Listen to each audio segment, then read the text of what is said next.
Hi, everybody. Welcome.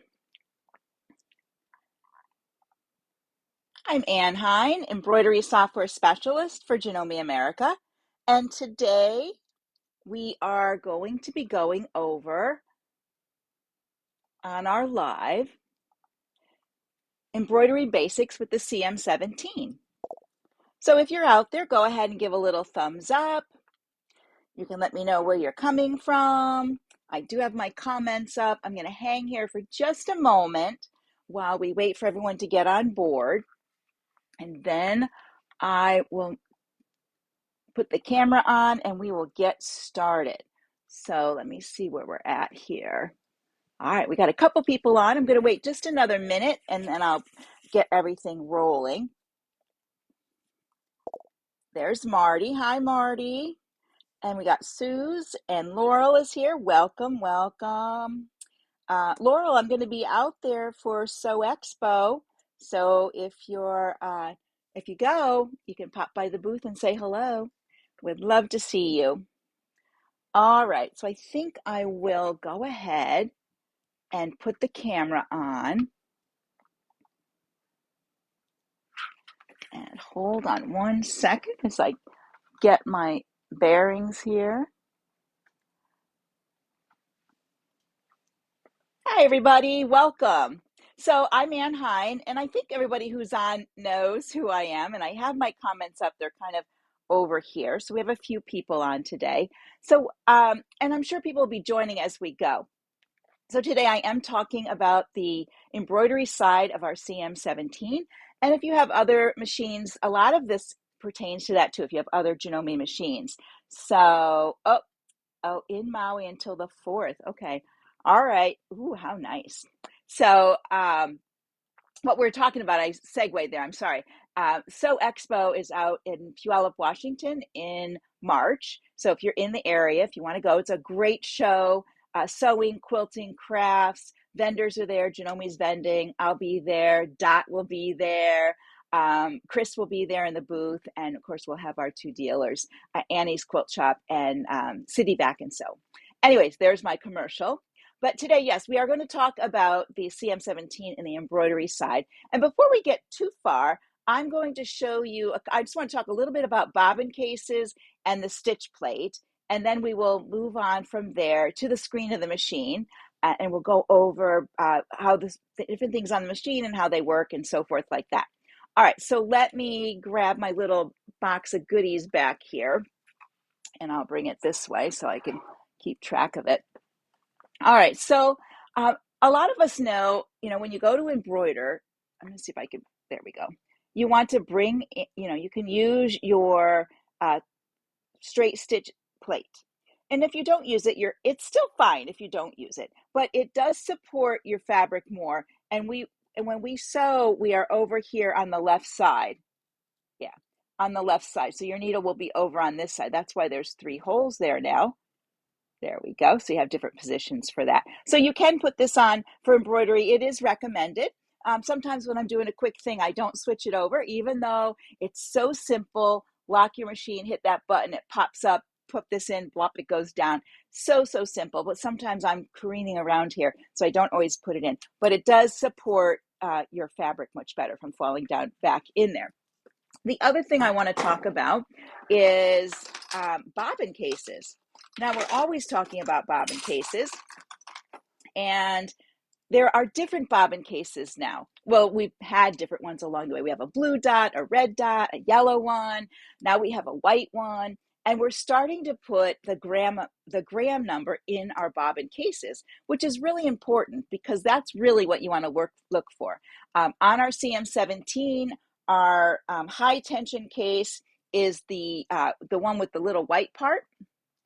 This is our white one, and I'm going to try to get the glare to be, there we go. So you see the 20 gram in there. All right, and this doesn't have a little flapper on the side.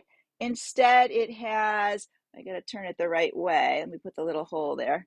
It has this little hole. If I can turn it just right, you'll see it right there. Kind of see that hole. It's hard to make it show. There it is. That's where your light beam will come through to check your bobbin. So it doesn't have that normal little thing on the side here that goes in and does that little noise. I like that noise. There you go. So this is actually our high tension case. It's white. And the standard case is 10, and it is a yellow, has a little yellow mark. So, on our 15s, we had yellow as the high tension and red as the standard. So this is why you need to look at your gram amounts. Now, you would use your high tension case when you're using any bobbin threads that are not Janome. You use your standard one for Janome threads, matching bobbin thread. If you're matching the top to the bottom color, sometimes I do that. Depending on if I want something to look the same on the back side, I'll put the same color in there. So that's when I will use my standard case, my 10-gram case.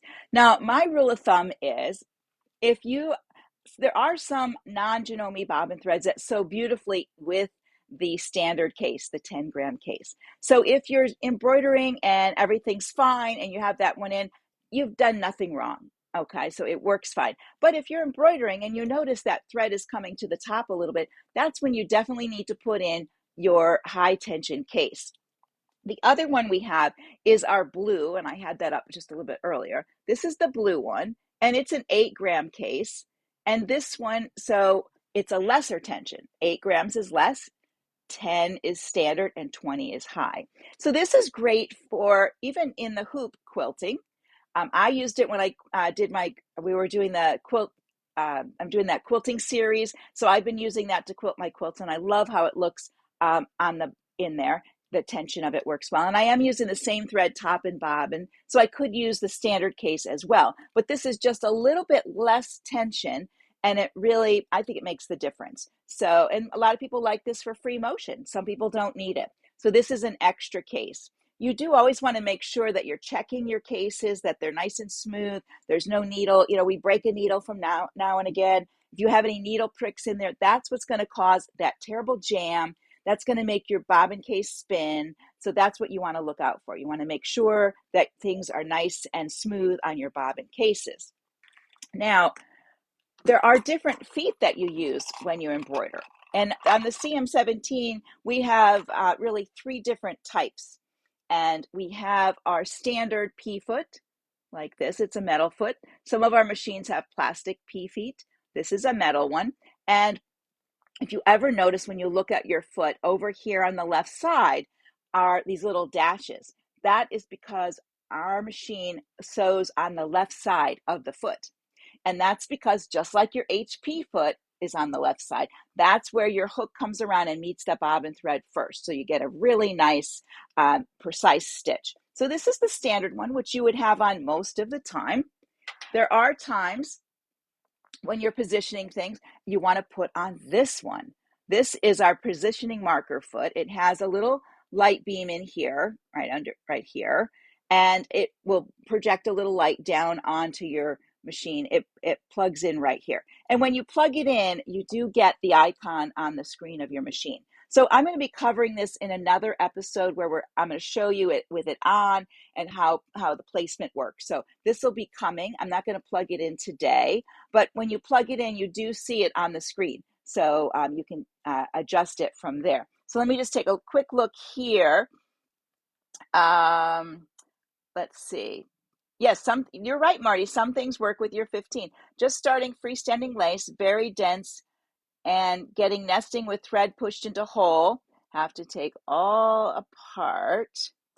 All right, so yeah, so I would use a little bit more stabilizer, even though it's freestanding lace. I just did a giant, it actually wasn't freestanding lace, it was an embroidery. I did a giant embroidery, that's sort of an open embroidery, but I sewed it on netting, and it's really supposed to be sewed on a firm fabric. But I used 2 layers of wash away, and that really gave me the strength I needed for that. So definitely I would try a little bit more of that. You may need to change your needle.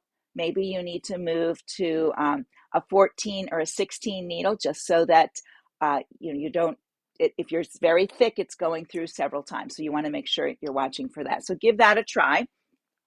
The other thing that you got with your machine is something that looks like this, right? This is for couching, and it fits up on your thread stand up here. And we'll do some couching at some point, so I'll show you that. And it comes with 2 different little feet. like this. They look like pea feet, but they have a little thing in them. Let me hold it here. They have a little, it's hard to show this, but there we go. It has a little spot here you can slide the yarn through. So this would be for yarn couching. And there's two of them, a really tiny whole one and a little bit larger. And then the little thread guide, the yarn guide that you put on. All these should be in your machine. So we'll go over couching at another time as well. So I want to work through things slowly as you can learn more stuff. All right, I think I got everything figured out. I'm going to move some things off of here because we are going to go into the machine and play. Now, what I love is I don't have to put all the embroidery stuff, unless I want the position to see the positioning marker. I don't have to put my pea foot on. I don't have to do all that to play on my machine. I can start right from the sewing screen. And I want to put my machine back to sewing. And I'm going to bring you in closer. I do have my camera on, but I want to start in the sewing area so we can see all that. All right, so let me switch cameras and we'll see if this works today. Here we go. All right, so here we are. This is the screen of my machine. It looks kind of like your machine, I'm sure. I have one more light I want to turn off. There we go. That makes it a little bit less. There's a lot of glare with our machines, and I did turn the light down on my machine itself, so it's a lot less there. So we have a bit less. So used purple with badge. Oh, So in this case, I would check your thread path and make sure your thread path isn't making your thread twist or put an extra, spin in your thread. Or maybe it's the type of thread. You're probably using a matching bobbin, so that would help as well. All right, so if you want to go to embroidery, on our other machines, you would go to your house, and the same thing here. We do have the house tab right up here, right next to the function menu. So I'm going to touch that. There we go. And it gives us these three options. So we have ordinary sewing applications, and then down here we have embroidery mode. And I'm just going to touch embroidery mode. It's going to ask me, switch to embroidery mode. Please make sure the proper presser foot is on. Yes, yes, yes. Move things out of the way because I have my iPad sitting on my embroidery unit. And there we go. So because I don't have anything on the screen of my machine, it's a blank slate, which we didn't really have this before. It would bring up your last one.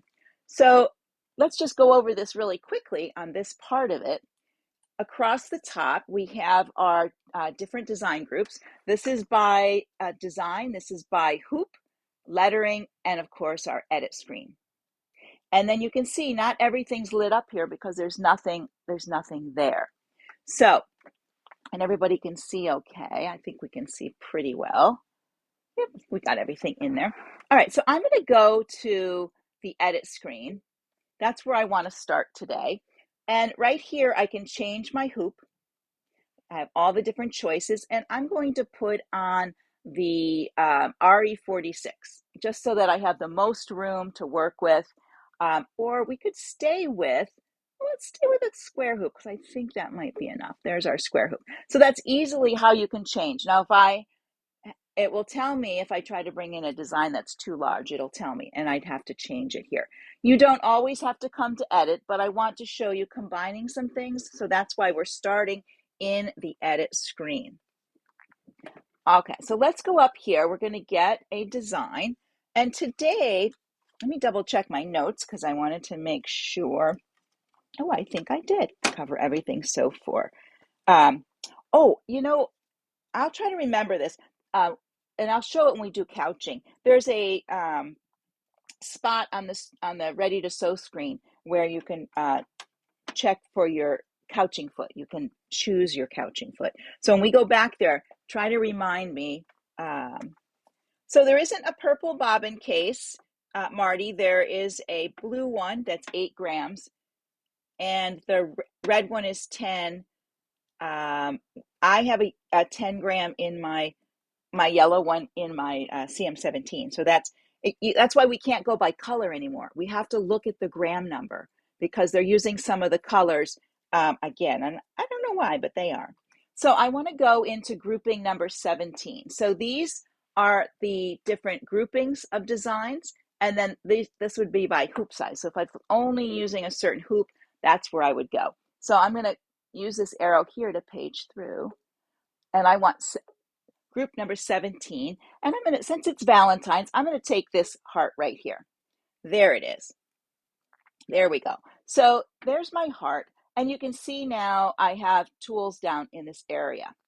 And I always have access to my designs. We didn't have that on our previous machines. We would have to go out, come back, go out, come back. Now we can just go up here and back and forth, which I really, that it just makes it so easy.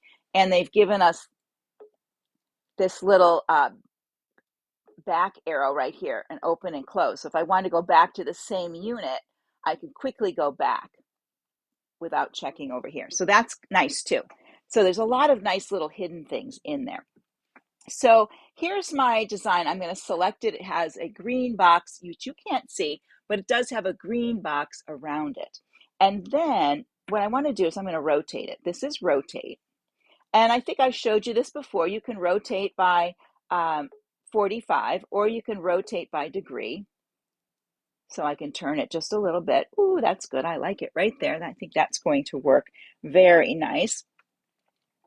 And let me make sure things are going good over there. Okay. And the other thing is I'm going to go get another design to bring in. And since I'm using this, I must touch OK, or it won't keep my settings. It'll go back to the straight part. So make sure you're making sure you check the OK. There are things here that aren't showing because there's nothing on the screen that pertain to them. So you'll get more tools and less tools depending on what's on there. We're going to go get another design, and I'm going to come back in here, and it's in grouping 13. So we were in 17. So I'm going to go back here and go into 13. And I want to pick, which one is it? Oh, I think it's on the second page. No, maybe. Oh, there it is.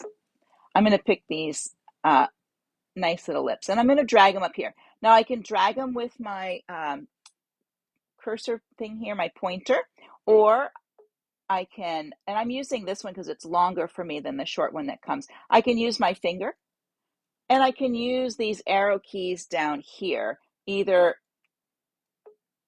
poking them like this and it'll move slightly, or holding it down and it'll move more.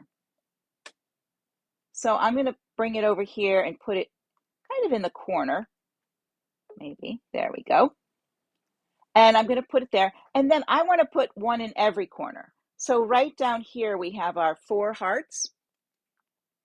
So if I touch that, that's selected. If I touch it, it'll put them in there.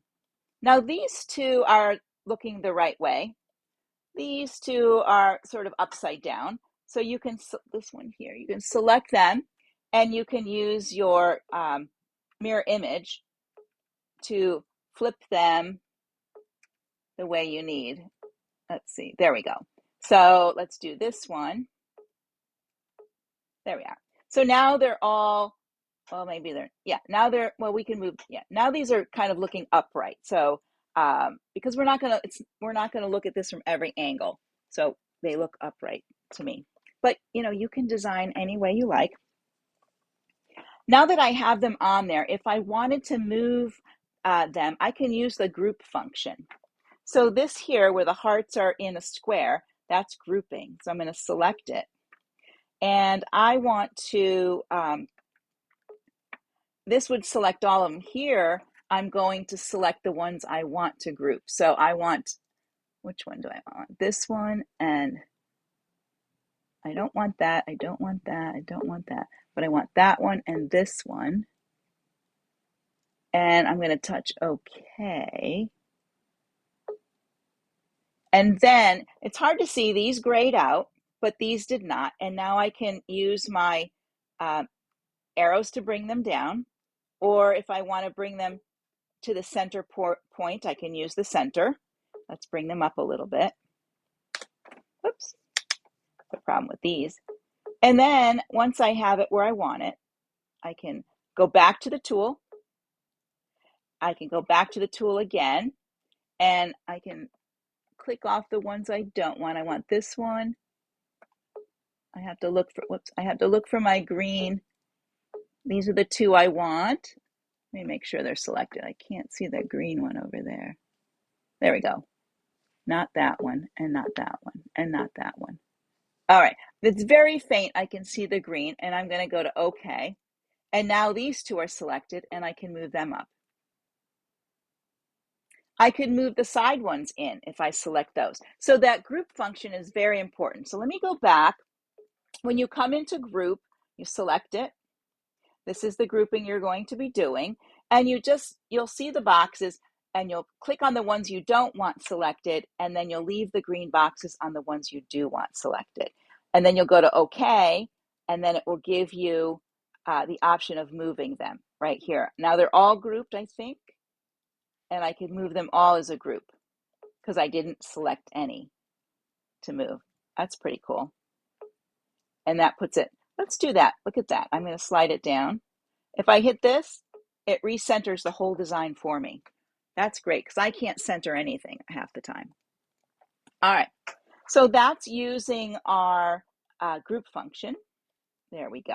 And I think I reviewed that before. There's a few more tools showing up now because we have more things on the screen. Color sort is there. We're going to talk about that. This is order of stitching. The 1, 2, and 3 is your order. And this flower over there, that is for stitching all one color. So if you you didn't want to change your thread, you could select that and it'll stitch all one color. Pretty handy. Pretty handy. Let's add some lettering. So I want to talk a little bit about lettering. And to go to lettering, just right up here. And it gives me all the fonts. And if I just page over here, and I'm sorry there's a glare. I'm trying to figure out where is that glare coming from. Oh, I know what it is. Let me turn my, no, it's not that. I thought it was my screen. Maybe it is a little bit. No, it's not. All right, so you can page through. We have a lot of fonts here, especially this micro Gothic. This is very nice. This one here, you can use for on cuffs, along collars, edges of pockets, things like that. Great for things for men because you can put their initials on there or their name right there. Yeah, so it's my, yeah, I don't think it's my, oh, you know what? Let me do this. This might help. I'll just turn that. Let's see what happens. Ah, thank you. There we go. I didn't wait long enough to see it over here. Ah, much better. Thank you, Amanda. All right, it takes a village with me, I know. So as we go along, last time I showed you border and normal sew. I might not like this little guy.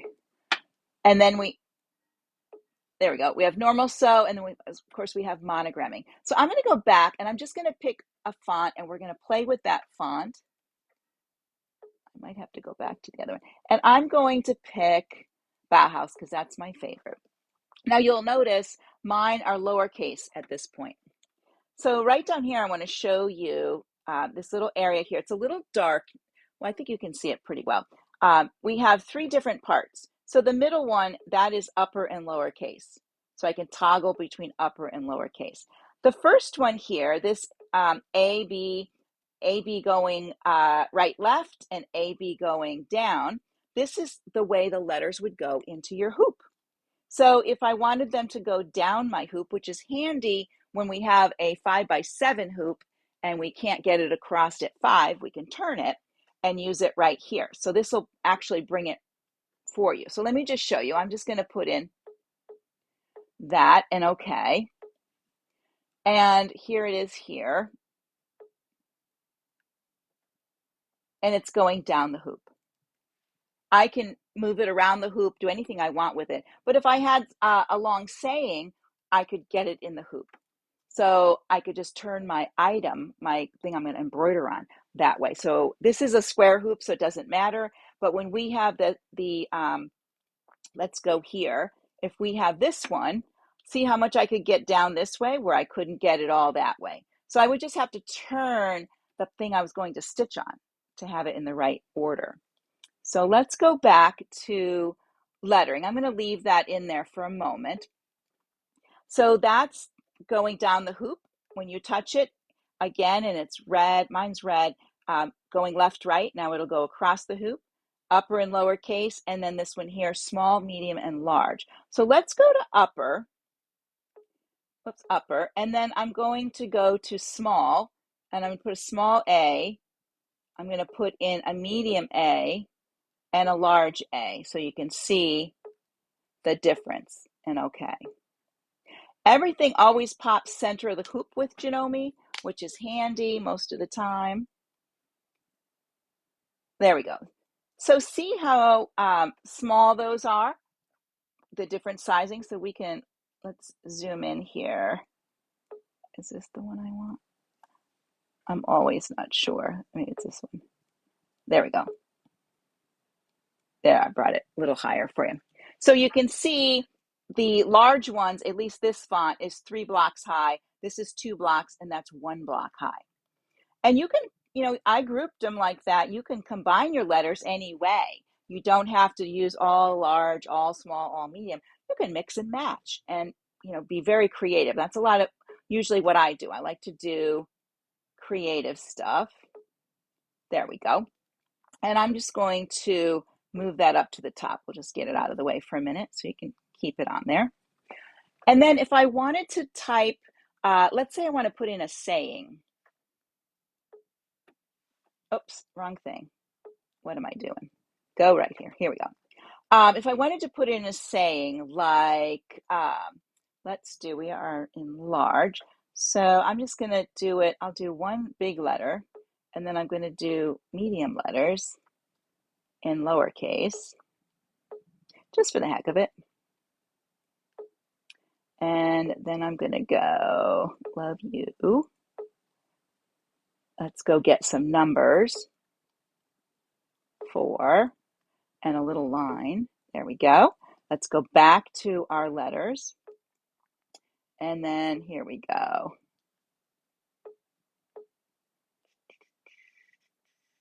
There we go. And okay. There we go. So now I have this in there. I have that giant L in the beginning and the rest of it. I can play with that now with my ABC key right here. So here's that. When I can curve it this way, or I could curve it the other way. Let's go back a little bit. I can move my letters apart further or bring them in closer. It'll only let you go so far, it tells you. So I could do something like that. I could touch OK. I could rotate this like this, OK. And I could bring it down here like that and have it on the edge.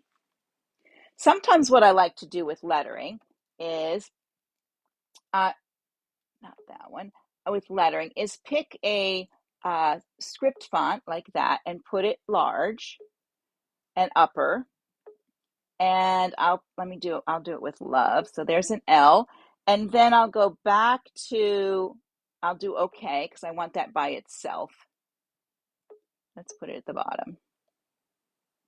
And then the rest of the word I will put together with maybe a different font or the same font. It just depends, but lowercase. And maybe I want to go medium. And we'll just pick Bauhaus just to see. There we go. And OK.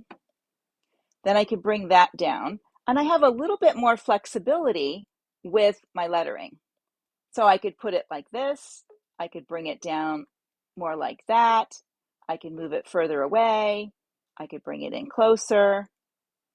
I could make that part rotate up. There we go. So you can do a lot more with your lettering if you keep things separate. That's what I love about playing with lettering. I do a lot of lettering in the Artistic Digitizer software, but I also really love playing on the screen because there's a lot you can do right here on the screen of your machine.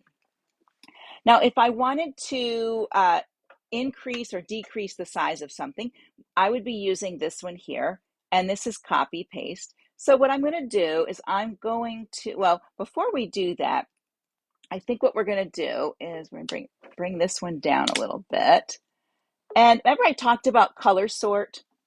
So right now I could color sort, and I have black, I have this pink, and then I have multicolor in there. But let's first look at what it looks like on the screen of the machine. So we're going to go to OK first, so I can show you how many colors we have, and just do a quick time check. I think we're doing okay. All right, so I'm going to say OK. Ooh, everything's coming in. There we go. And it's 12 colors, probably because this is 3. So that was the first thing I think I put in. That's the first 3 colors. Here's my hearts. And if we go to this tab right here, we can see all the colors. So this is the color of the heart, these 3 colors here. These are my 4 lips, and then this is all the black parts. So I could color sort, and it would join these right here, the black and these. It should join those. So if I go back to my edit screen, let's see what happens when I go to color sort. So there it joined all those black, and then I'm going to go to the center, and then one more.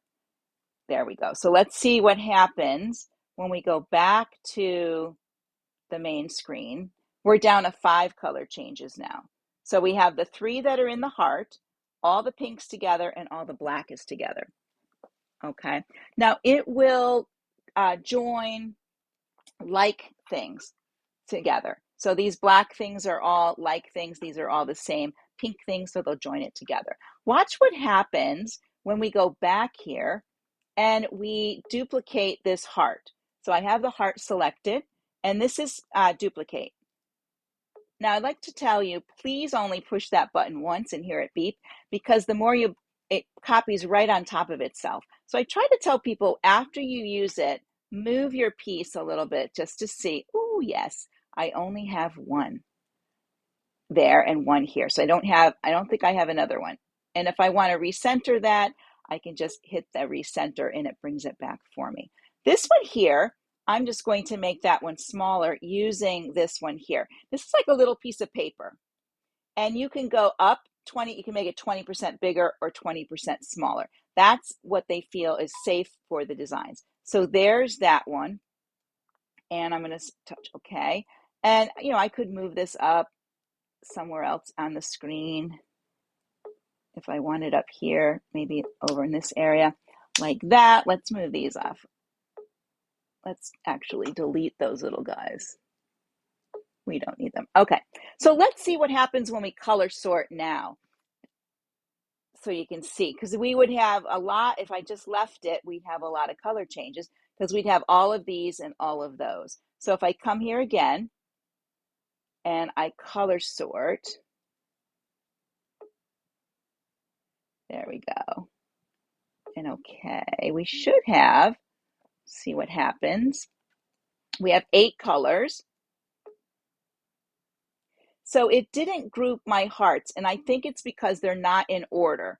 So if I go back to my piece and I select this one and I go to stitch order, I'm going to go that one, and then I'm going to do pink, pink.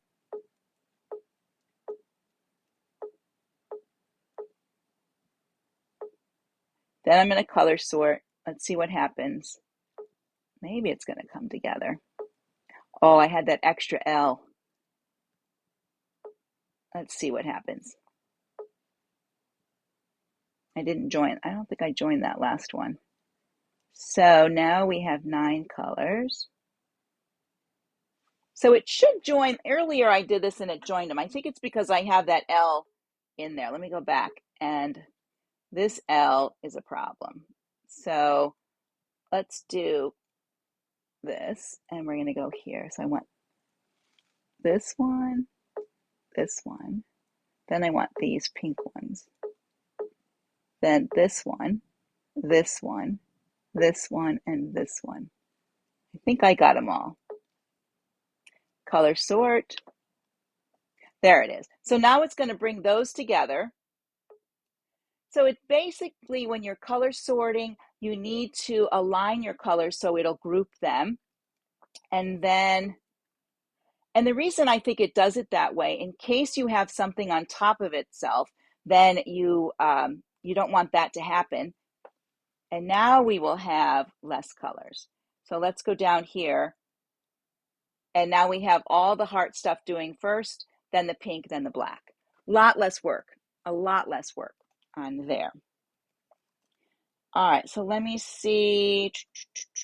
I think I've got everything on there. Let's go back. I want to talk a little bit about this page. So on your ready to sew screen, now on our CM17, if I put in a different hoop, it won't let me, it'll tell me on the screen I have the wrong hoop if I put on a smaller hoop. If I had the SQ28 hoop and I put on the RE46, this design fits in there, it will change to that hoop on the screen for me. I won't have to pick that one, which is nice. So it gives you your sizing here, how many colors, if I have my thread cutting on, what my speed is, and I can move my speed with the slider on the front of my machine if I want, and how long it's going to stitch down here. Your colors are here. This is how you would page through your colors. If I wanted to look at what's going to stitch first. So this color is number 1. If I want to page down and see number 2, there we go. It's showing number 2. This is how many stitches I've stitched and how many left. This I could jump to a stitch number instead of plussing through. So if I wanted to go to stitch number 10,000, I would just put in 10,000. This is handy. I think I showed you this in the quilting section when we were there. So it jumped ahead to stitch 10,000. I do have my crosshair turned on. That's this key right here. This one here is the one I was talking about the different feet. So I can, this is the P foot. These are your 2 couching feet. And if I was going to couch, I could pick the couching foot. It's going to show it up there. I can go back into there again. And it tells me the height of my foot. I'm going to go back to P. This is the height of my foot in there. If I want to adjust that height, I'm going to open this menu and I can adjust the height of my foot. Why do we want to adjust the height of our foot? Does anybody want to guess? Does anybody want to guess why? Well, the reason is maybe I have something, maybe it did not register that I have something thick in my hoop, or I've gotten to a thick section.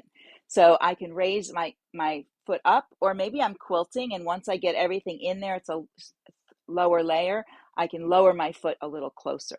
So I have the option here. Here's my tension. Some thread cutting is in there. This is default, so I can go back to default.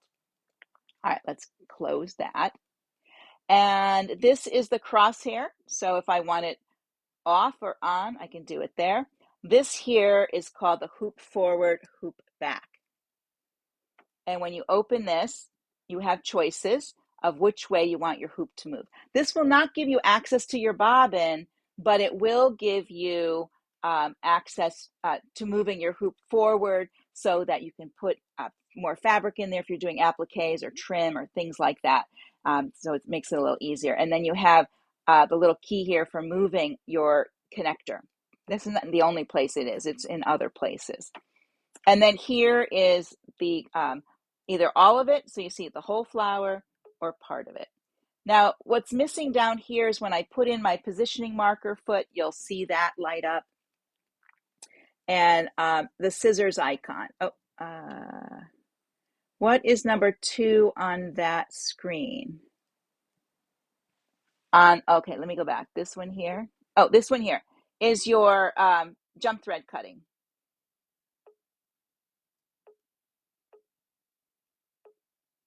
This is standard, and if I want to change and make it longer, I can do that. I'm going to put it back to standard. So if you have maybe, I don't know, I'd have to think of some situations when I'd want to change that. I'm pretty easygoing with my stuff. Yeah, I'm not the most particular about, oh, I need to change everything, but I do have things that I do like to do. So, and I like to have control of it. Now, um, here's my design. If I want to save it, I have to go back to my edit screen and I'll find my folder right here. And of course, when that opens, I can save it to the built-in portion of my machine or to either one of my USBs. And it does open, it shows you right up here, it's opened the EMB folder for me. And this is what's in my EMB folder, including my EMBF. I may have some, I think I even have what I like to call loose designs. These are designs not in any folder. They're just in my EMB folder, kind of loose. And I can change my, can I change my view? Okay. So, and up here you can see how much you have saved in there. This is how you would name it. You touch the pencil, type it in. You can change your keyboard up here if you like the I think it's called the QWERTY, and I'm not gonna name it. And you could save it in here. Let's go back. This is the back button, so I'm going to go back to that first to my screen there, and then I can there's my EMB. If I open my EMB, you can see again what was in my EMB. This takes me up out of my EMB. So this is one area I think people should go and put their USB stick in and poke that up arrow and then use these side arrows to see if they have designs they've loaded to their USB they could never find. So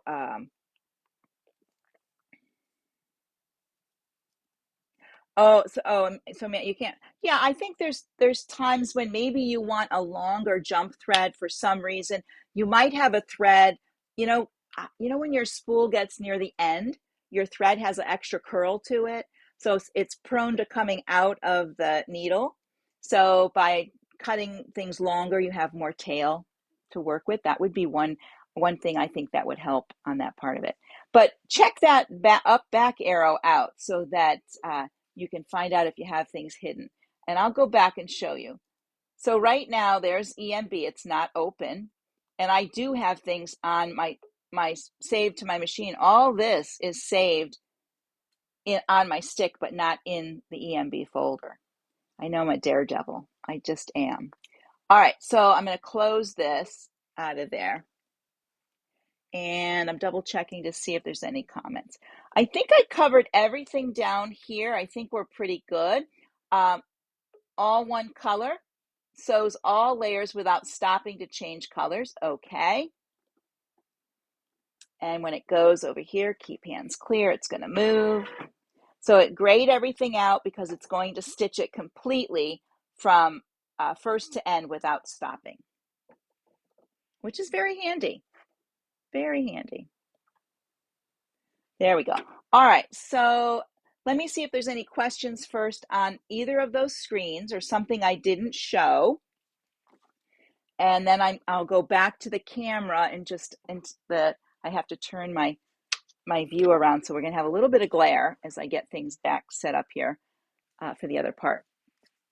All right, is everybody good with this part? This is a pretty good overview. I think I covered just about everything. I'm going to come back. Another time we'll do couching, so I can show you on the screen, and then I can show you how it works in the hoop itself, and we'll use the positioning marker and do that as well. All right, I think we're good. You can still ask questions even if I'm not on that screen. Oh, the other thing is, so, and I have my light turned down, so it might be hard to see.